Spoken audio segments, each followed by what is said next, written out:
Well, good morning and welcome to Tuesdays with the Pilgrim as we continue reading Flying Against Time.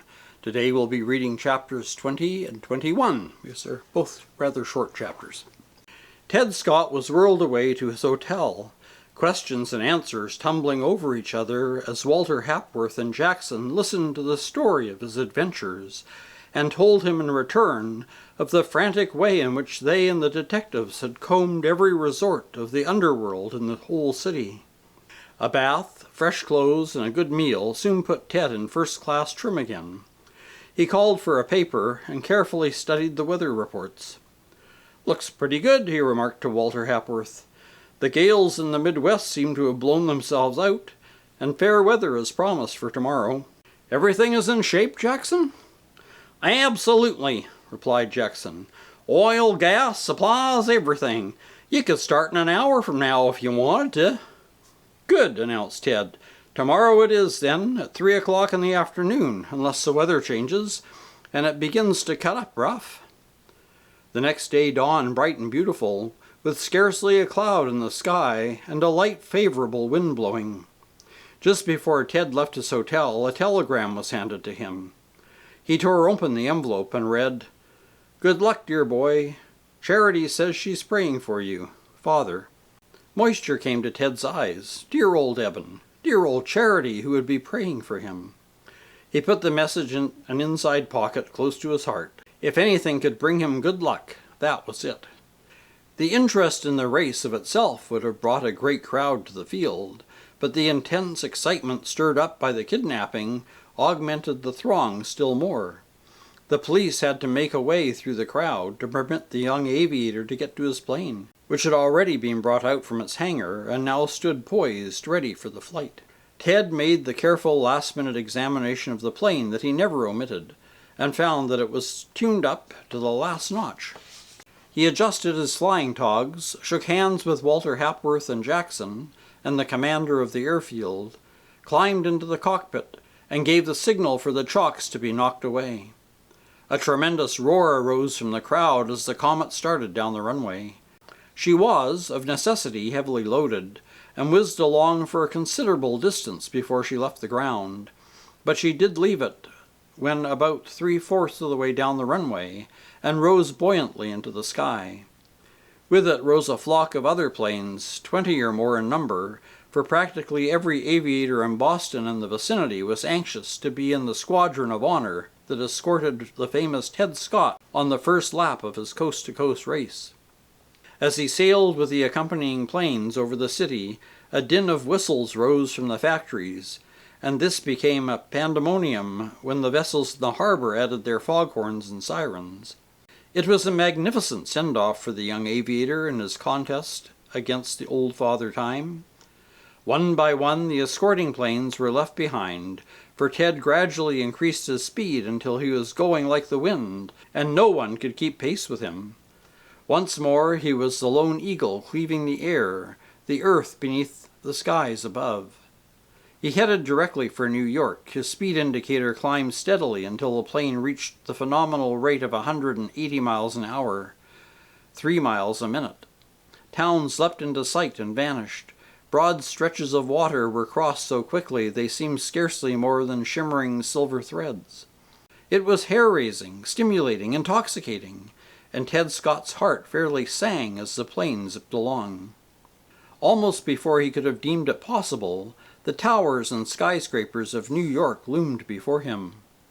2 minutes later he was flying directly across it. The imperial city by the Hudson had been on the lookout for him, and the tall roofs were black with people who waved at him wildly, while the great ocean liners and every vessel in the harbor sent their noisy welcome swirling up to him in waves that beat against the plane and almost drowned out the roar of his motors. All business was, for the time, forgotten.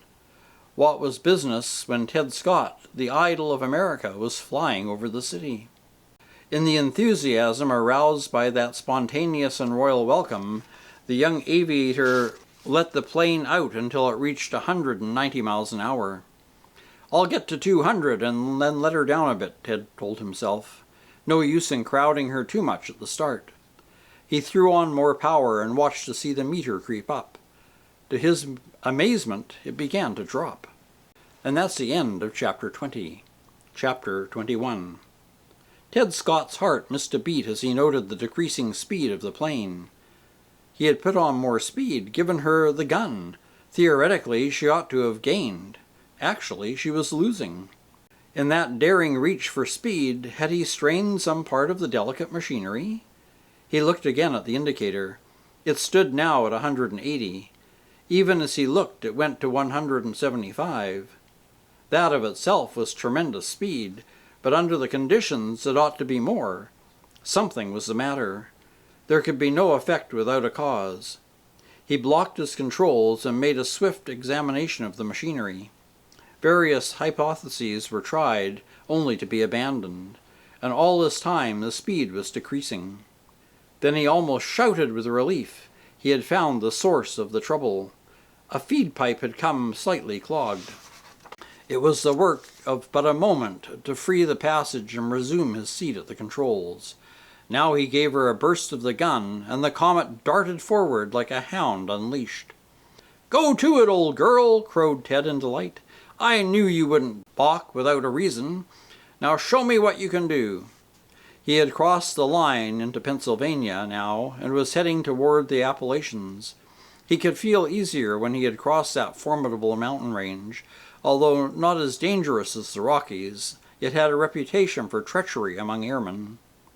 They gave it a wide berth when they could, and when they had to cross it, tightened their belts, set their teeth hard, and prayed for luck. But there was no use of meeting trouble halfway. He would cross that bridge, or rather range, when he came to it. He was flying low now, not more than 1,000 feet above the earth, to avoid the stiffer winds that he would be likely to meet if he increased his altitude. The country below him stretched out like a beautiful panorama. As his plane sped on, he caught glimpses of people rushing out of houses with their faces turned skyward as they heard the roar of the plane.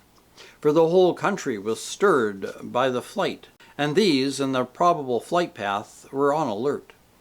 In the cities and streets, roofs were lined with eager spectators, some of whom had been waiting for hours to catch a glimpse of the nation's hero.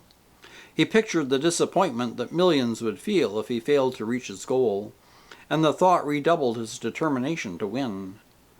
There was another spur that would be sure to quicken his energies if they should tend to flag.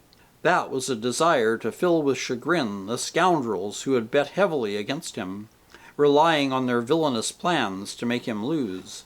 The Gales, the thugs, Diego Dan, and the unknown schemers who had been responsible for the kidnapping. It would be a sweet revenge for Ted Scott to know they would be compelled to pay out thousands of dollars when they had fondly counted on taking them in. He suddenly realized he was thirsty. He thought he would take a drink of water, but finally decided in favor of orange juice. There were a couple of dozen of these thrown together loosely in a burlap bag that was drawn together by a string at the neck. He leaned back to draw the bag towards him, when he stopped abruptly. His nostrils dilated, his breath coming fast. The bag was moving. At first Ted Scott thought he must be seeing things, a victim of hallucinations. He stared at the bag, transfixed. There was no mistake, it was moving.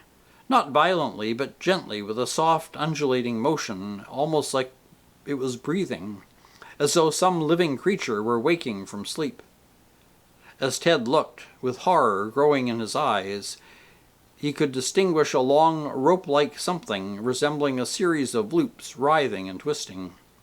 There was something sinister, something nightmarish about the movement, something that froze Ted's blood in his veins. It was only for a few moments, however, that the young aviator rested under the spell that seemed cast over him. He reached for his toolkit and drew out a sharp, long-handled hatchet. He bent over with the blade and touched the moving thing. Instantly something hard struck the steel, and there was an angry whir of rattles. A rattlesnake was in the bag. Perspiration started out in beads on Ted's forehead. The horror of the thing burst upon him. The utter vileness of the plot almost took his breath away. Somehow, in loading the supplies into the plane, this bag with a reptile in it had been substituted for the innocent bag of orange juice. Probably the creature had been slightly doped so that it would not rouse from lethargy until the plane was well underway. The plan was infernally cunning and might easily have succeeded. The conspirators had figured that Ted would carelessly or absently insert his hand into the bag and feel about for a bottle of orange juice and come in contact with the bag's hideous occupant. Then a lightning stroke, and Ted Scott would be doomed.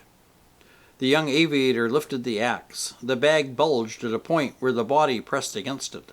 The blade descended and cut the snake in half. And that's the end of Chapter 21. We'll continue next week with Chapter 22, The Enshrouding Fog. Until then, take care, stay safe, and God bless.